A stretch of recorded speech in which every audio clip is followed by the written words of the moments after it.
नमस्कार, जोहार। मैं हूं दशरथ प्रधान और आप देख रहे हैं सोशल संवाद। विजयदशमी के शुभ अवसर पर आप सभी को बहुत बहुत शुभकामनाएं।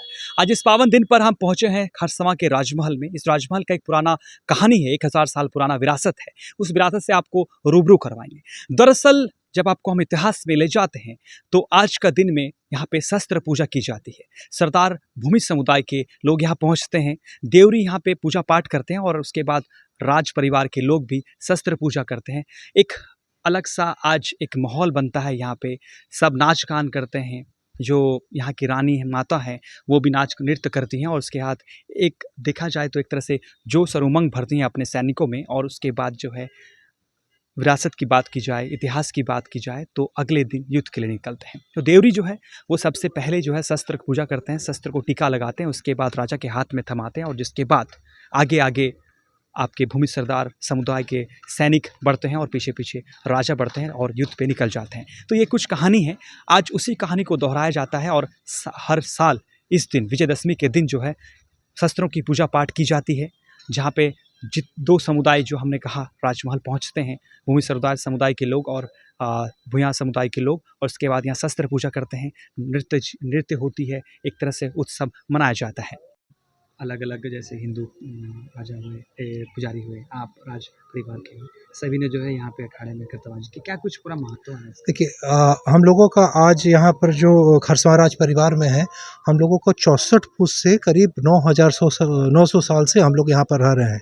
और हम लोग जो यहाँ पर 900 साल में कोल्हान में रह रहे हैं, बहुत ही भाईचारे के साथ रह रहे हैं। आज का दिन में इस तरह का भाईचारा बना रहे, मैं कोल्हान के सभी लोग से आग्रह करूँगा कि हमारा बना रहे। आज में अगर यहाँ पर देखा जाए, सर्वप्रथम भूइयाँ लोगों के जो सबसे ऊंचे पुजारी, मेरे जो जिनको हम लोग भी हमेशा चरण पूजते हैं, ये भूइयाँ लोगों के पुजारी हुए। उसके बाद हम लोगों के साथ हमारे अगुवाई हमेशा जो करने वाले हैं, पाहन आदिवासी लोग के पाहन हुए। और हमारे पुरोहित हिंदू लोगों के, ये हमारे पुरोहित, हम लोग अलग अलग जाति से एक साथ मिल करके एक साथ शस्त्र पूजा करते हैं। और कोल्हान में ये भावना एक तरह से बना रहना चाहिए कि आज भी हम लोग किस तरह से मिल करके एक साथ 101 करीब 900 साल से ये परंपरा को जीवित रखे हैं।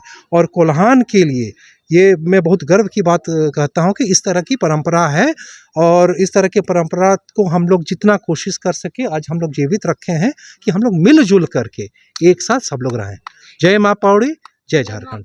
इस पूजा जो शस्त्र पूजा है, इसका थोड़ा सा इस जो इतिहास है थोड़ा सा हमको से रूबरू कराइए। देखिए, शस्त्र पूजा उस तरह से आप अपने आप को अगर करीब 900 साल पुराने पहले चला जाए तो झारखंडों में शस्त्र होती थी, जिस चीज़ का हम लोगों को बहुत जगह काम शस्त्र में उस समय झारखंड में तो सिर्फ जानवर ही थे उन लोग से लड़ने के लिए, बाहर के लोगों के साथ ये करने के लिए। तो हम लोगों को शस्त्र की हमेशा ज़रूरत होती थी, जिसमें आदिवासी जो हमारे अगुवाई करते थे, भूइयाँ अगुवाई करते थे। और हम लोग मिल करके शस्त्र का पूजा करके अपना सैन्य बना करके रखते थे। तो वो सैन्य बना रहने से हम लोगों को यहाँ का जो संतुलन था और स्थापना था वो बनी रहती थी। तो उस चीज़ के लिए शस्त्र पूजा आज का दिन में बहुत महत्वपूर्ण होता है। ये मेरा झंडा शान है। इस झंडा का नाम है तीरवीर। जब हमारा राजमहल के सामने या इस राज में कोई आक्रमण करने आता तो इस तीरवीर झंडा को लेके हम लोग जाते हैं। यहाँ का राज दरबार का सैनिक, और इस झंडा राजवाड़े का एक शान है और सेनाओं का एक जान है।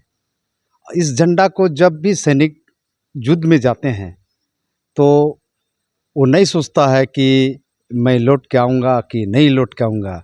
ये ऐसा मेरा तीरवीर झंडा है। इस झंडा को लेके जंग में जाते थे। ये नहीं सोचता था कि मेरा बीवी बच्चा परिवार पहले इसका राज को बचाना है।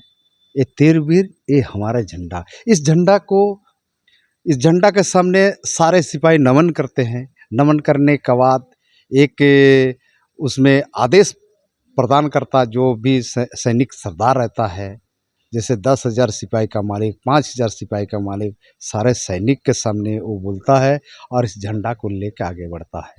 जंग का भूमि या दुश्मन को चक्का छड़ा उड़ा देता था मेरा सैनिक। आज आज इस झंडे का क्या कुछ पूजा पाठ होता है, क्या कुछ मान्यता है आज का? इस झंडे को लगाया था हम लोग नवरात्रि का दिन, हर साल लगाया जाता है इसको राजवाड़े में।